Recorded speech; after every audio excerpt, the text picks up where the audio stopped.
कहते हैं ये आईबीएस कंट्रोल नहीं होता, ना आईबीएस कंट्रोल होता है, ना जनाब वीट एलर्जी कंट्रोल होती है। और ये जो है IBS irritable bowel syndrome, irritable,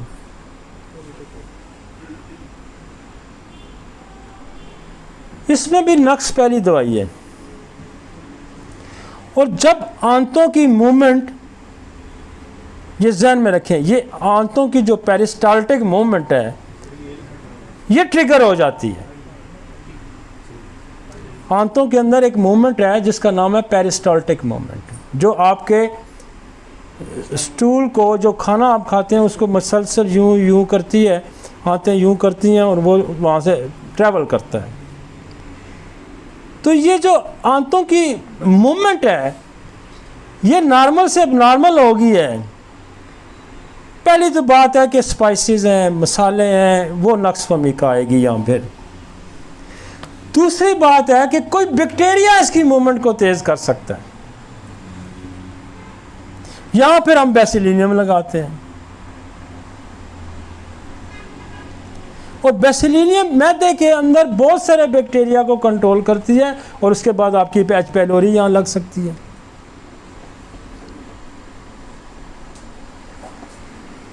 और इसके बाद एक और दवाई है डेसेंट्री को, ये भी निसोड है। फिर अगर वो ये कहते हैं मेरे बाप को भी आईबीएस है, मुझे भी आईबीएस है, तो फिर नक्स के बाद आप उसको कार्सिनोसन भी लगानी पड़ेगी आपको। और फिर एक और बहुत बड़ी दवाई है जिसका नाम है एलोज। आप वो कहता है कि ये अपनी हर वक्त नजर ही रेक्टम पे रखता है कि क्या मेरा स्टूल निकल गया। तो आईबीएस वाले को क्या होता है कि वो बस उसके बस में नहीं रहता कि आप एलोज।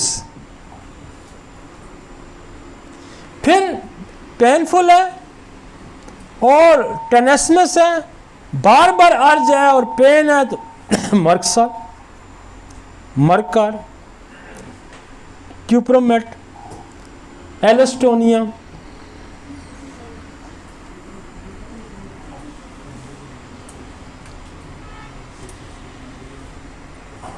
आओ जी इधर आ जाओ, इधर आ जाओ, अच्छा जगह है उधर। यार आप अगर आप ये कर दें कि मैं डाइजेस्टिव सिस्टम का इलाज करता हूँ, मैं आईबीएस का इलाज करता हूँ, यार ये 6 सारी दवाइयाँ साथ, आप मैक्सिमम आईबीएस को कंट्रोल करेंगे। और आईबीएस में 2 चीज़ें और आती हैं, उसको हम कहते हैं एंटिसिपेशन। बाद लोग अब दिमागी तौर पे वक्त से पहले किसी चीज़ के लिए तैयार होना शुरू हो जाते हैं। मसलन आपने सुबह दफ्तर जाना है तो वो रात को भी बूट पॉलिश करता रहेगा। मैंने लाहौर जाना है तो वो उसने रात को ही तैयारी पकड़नी शुरू कर देनी है। मैंने कोई तकरीर करनी है तो रात को भी जलसे को उससे खिताब कर रहा होगा, पहले ही वक्त से पहले काम को क्या होगा। और उन लोगों को आईबीएस भी होता है। और जी मैं जब भी मैं कहीं जाने लगता हूँ ना, रूटीन से हट के मैंने कहीं जाना होता है तो मेरा पेट ख़राब हो जाता है। इसको कहते हैं एंटिसिपेशन, वक्त से पहले तैयारी पकड़ लेना। अगर थोड़ी देर बाद उसने नहीं जाना ना तो पेट ठीक हो जाएगा। अक्सर स्कूल बच्चे जाना शुरू होते हैं तो सर पकड़ लेते हैं, पेट ख़राब हो जाता है उनका। तो ऐसे लोगों की 2 बड़ी दवाइयाँ हैं, एक जलसीमियम और एक अर्जेंटिनेट्री। तो आईबीएस में इसके साथ आप 2 दवाइयों को और ऐड कर लें, दिमागी दवाइयों का। कहीं ये ना कोई कहे ना कि इसने दिमागी दवाई कोई नहीं डाली। ये सारी बातें वो करता है टेक्निकली कि जी बैक्टीरिया भी हो सकता है। देखें ना, मैंने आपको बेसिक मैकेनिज्म बताया कि आंतों की जो मूवमेंट है वो फास्ट होगी। फास्ट होगी तो जल्दी स्टूल आएगा ना। फास्ट होगी, ट्रिगर क्यों की?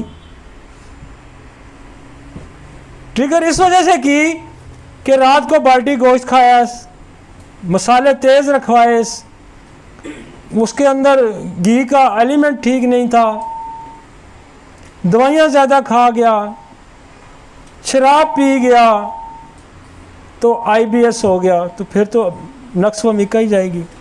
फिर उसके अंदर बैक्टीरिया आ जाता है तो बेसिलियम जाएगी। ये सारे आंतों की मूवमेंट को एक्सेलरेट करते हैं, बढ़ाते हैं। आप जनाब मसाले खा लें तो आपकी पेट की मूवमेंट तेज़ हो जाएगी। तो हमने वो काजेज़ भी रखी, हमने वो काजेज़ भी यहाँ रखी, हमने बैक्टीरिया को भी रखा, हमने वो दवाई भी एक डाली कि जो बिल्कुल हर वक्त बंदा रेक्टम पे नज़र रखता है। एलोज 1 डोज दें और 10 साल पुराने केसेस ठीक कर देती है ये एलोज, और हम अक्सर एक ही डोज देते हैं CM की। और मैं अक्सर देता हूँ बेसिलिन के बाद इसका इस्तेमाल करें, पुराना मोशन आपकी ठीक कर देगा। तो इसको हमने कितना, और फिर हमने 2 दवाइयाँ उस पर भी डाल दी, एंटीसिपेशन पे भी डाल दी। तो ये सारा IBS पड़ा है आपके सामने।